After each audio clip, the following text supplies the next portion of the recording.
What's up, crew? Welcome back to the Nate the Great YouTube channel. My name is Nate. This is day one of my next phase of my diet journey. If you didn't watch last night's video, you'll find out that I am in Wonderland. Woohoo! New low. So I weighed in this morning. Actually, funny enough, I'm actually filming a what I eat in a day, when I eat in a day today. So this is right after I had that sugar bomb, probably about 30 minutes later. I'm out here doing a zoom through the forest. It rained like crazy yesterday, so hopefully the mosquitoes out here this morning aren't gonna eat me alive. If they are, I'm just gonna have to zoom faster. But either way, I just want to give everybody a quick update, and I wanted to kind of answer some questions. I get a lot of questions, some DMs, etc. Let's jump right into the Q&A. So first and foremost, first question, how tall am I? I'm 5'8". How heavy am I? Right now, currently, I'm just under 200 pounds, about 198, 199 pounds.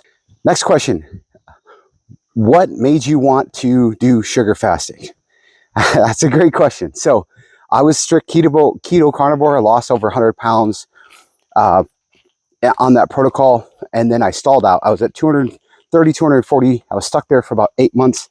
I did everything. I was doing everything right, no carbs, etc.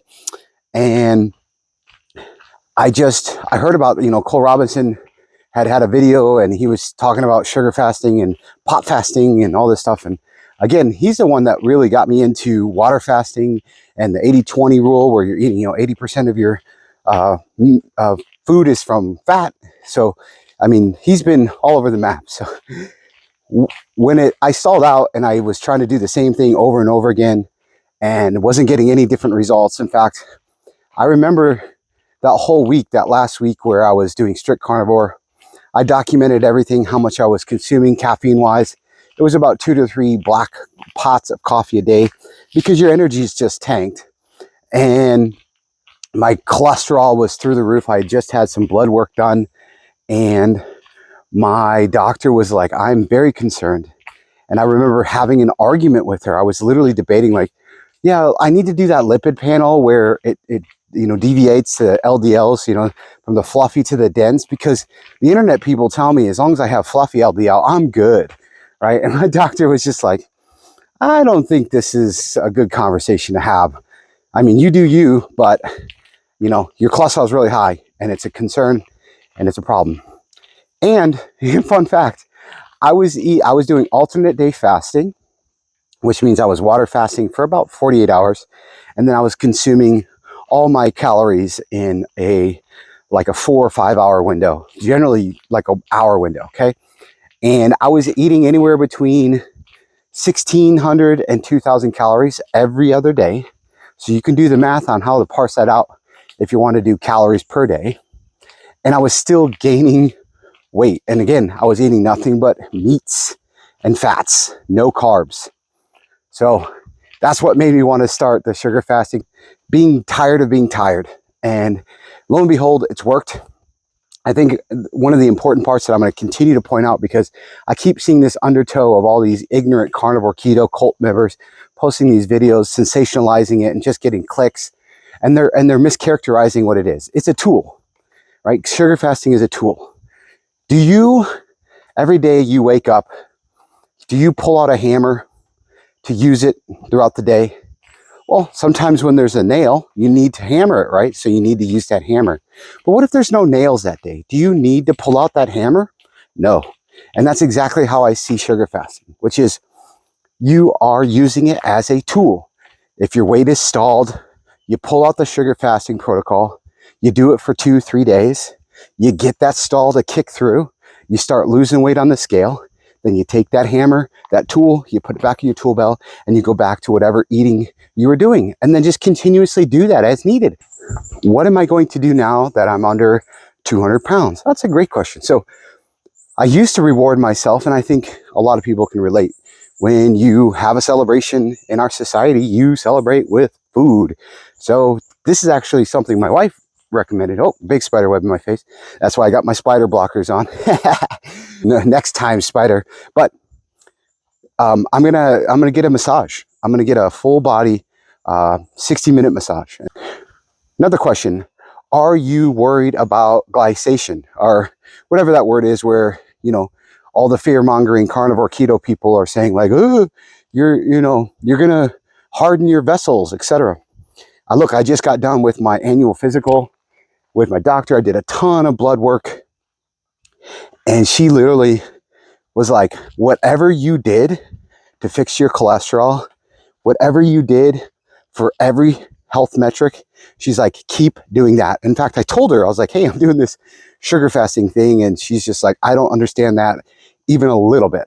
But if it's working, then keep it up, because all of your blood work is coming back and it is looking absolutely wonderful. Normal range, everything. So to that end, I say, look, I think Mark Smelly had a great analogy about this, which is this. And this kind of ties into the next question that I get a lot, which is, or more of comments, which is, hey, losing weight isn't just the only health marker. And I'm like, you're right, actually. That is actually true. And so let's work through what that means. If you are 50, 100, 150 plus pounds overweight, okay, you're obese, morbidly obese, or even higher than that, right? I know there's different categories now. And hold on, we got a big spider web coming off. All right. And there's a lot of health metrics that you are in the tank with, right? So Mark Smelly came up and he was like, look, let's imagine there are gators and you're in a boat and it's sinking, right? And every gator is like a health metric, health marker. And there's a bunch of them in the water because you're very metabolically unhealthy. So the closest alligator / health indicator closest to the boat is your weight. And all the other health indicators are also in the water. They're also alligators in the water, but they might be 50 feet, 100 feet, 300 feet, miles away. And he's like, look, you might want to just aim for the alligator that's closest to the boat. And I completely agree. So if you look at all-cause mortality, what the leading cause of that is a sedentary lifestyle. Well, what's the result of a sedentary lifestyle? Weight gain, excessive weight, right? So if we just work backwards from that logic, the first thing you can do to help decrease all-cause mortality is losing weight. Now, the nuance is, once you actually get to a good weight, better weight, then you start working on the gators that are a little bit further from the boat. And that's exactly the right analogy, in my opinion. All these carnivore keto channels that are spouting off all this nonsense about, this and that and everything else. It's like, look, you can pull up all your studies all you want. I'm going to follow the results and the evidence. And yes, I know you have an agenda because you have to sell your product, or this is how you established your identity. So you can't be flexible. You can't take in new information, absorb it, run it through its rigorous process of, putting the science behind it. You can't do any of that. You're beholden to the carnivore keto way, and that's the only way you can think. You're going to be closed-minded throughout your entire life because that is your identity. Okay, another question. How many steps do I get in a day? That's a good question, and one that I like to make sure to preface, like, look, don't compare yourself to other people. I teach karate, and there's people at karate that get in steps and they'll be like, I only got 6,000 or I only got 9,000 steps for the day. And I go, no. Only 6,000, only 9,000. That's a lot of steps. You got to think the average American that is sedentary throughout their day is getting probably less than 1,000 steps a day, right? 6,000 and 9,000 steps are amazing. Me personally, I will say I get on average probably 15,000 steps a day. Do I get the sugar rush and then the sugar crashes doing my sugar bombs?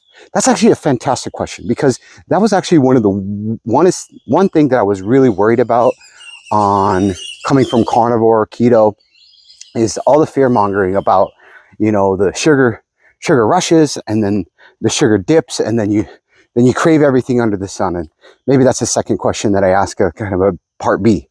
So the answer is no. Yeah, I get energy to the point of like, I feel like I want to go and do something.